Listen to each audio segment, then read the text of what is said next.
Match শুরুর ৪০ সেকেন্ডের মধ্যে ফ্রি কিক পায় ম্যানচেস্টার সিটি। পরের মিনিটেই বার্নার্ডো সিলভার দারুণ সেট পিস থেকে জালের ঠিকানা খুঁজে পায় পেপ গার্দিওলার দল। শুরু হয় ম্যান সিটি রিয়াল রোমাঞ্চকর লড়াই। ধ্রুপদী দ্বৈরথ কিংবা ক্লাসিকের লড়াই, এজন্যই হয়তো ম্যাচটা ঘিরে এতটা উত্তাপ ছড়িয়েছে। ফুটবল বিশ্ব বুঁদ হয়ে উপভোগ করল স্প্যানিশ আর ইংলিশ ফুটবলীয় মহারণ। ফাইনালের পথ অনেক বাকি, তবে এই দু দলের কোনো এক দল যে শিরোপার মঞ্চ কাঁপাবে তা বললে হয়তো ভুল হবে না।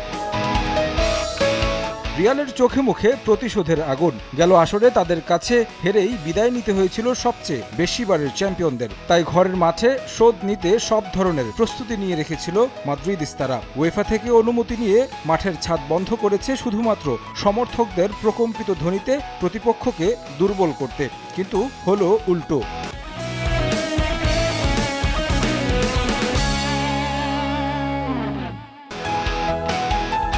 বার্নাবুতে মাদ্রিদ ধ্বনিতে মুখর হওয়ার আগেই নিয়ে গেল বার্নার্ডো সিলভার ফ্রি কিকে। ম্যাচের বয়স তখন মাত্র ২ মিনিট। গোটা স্টেডিয়াম স্তব্ধ করে দিয়ে উৎসবে মাতে ম্যানচেস্টার সিটি। ম্যাচের সময় যতই বেড়েছে উন্মাদনায় ভাটা পড়েনি, বরং তৈরি হয়েছে টানটান উত্তেজনা। রিয়ালের ঘরের মাঠে নিজেদের মানিয়ে নিতে সময় নেয়নি। প্রথম গোল হজম করে আক্রমণে যায় স্বাগতিকরা, তবে ম্যান সিটির রক্ষণ আর গোলরক্ষকের আশীর্বাদে এগিয়ে যাওয়া হয়নি আনচেলত্তি শিষ্যদের।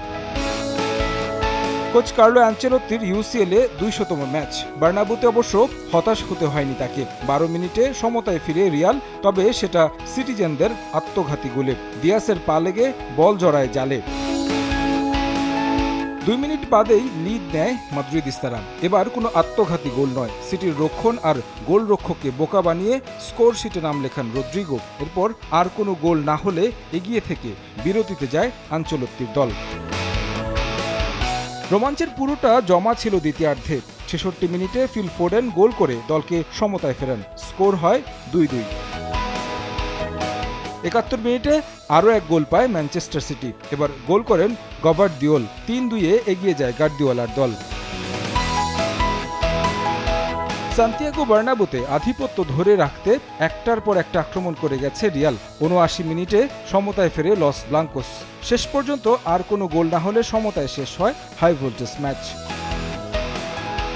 ২০১৮ সালের পর এটাই প্রথম ইউসিএলের নকআউট ম্যাচ যেখানে দুই দল লিড নিয়েও সমতায় শেষ হয়েছে ম্যাচ। তাছাড়া পেপ গার্দিওলা সিটির ম্যানেজার হিসেবে বার্নাবুতে সফর করে এখনও জয়ের দেখা পায়নি, যা তার কোনো দলের বিপক্ষে তাদের মাঠে জয় না পাওয়ার রেকর্ড।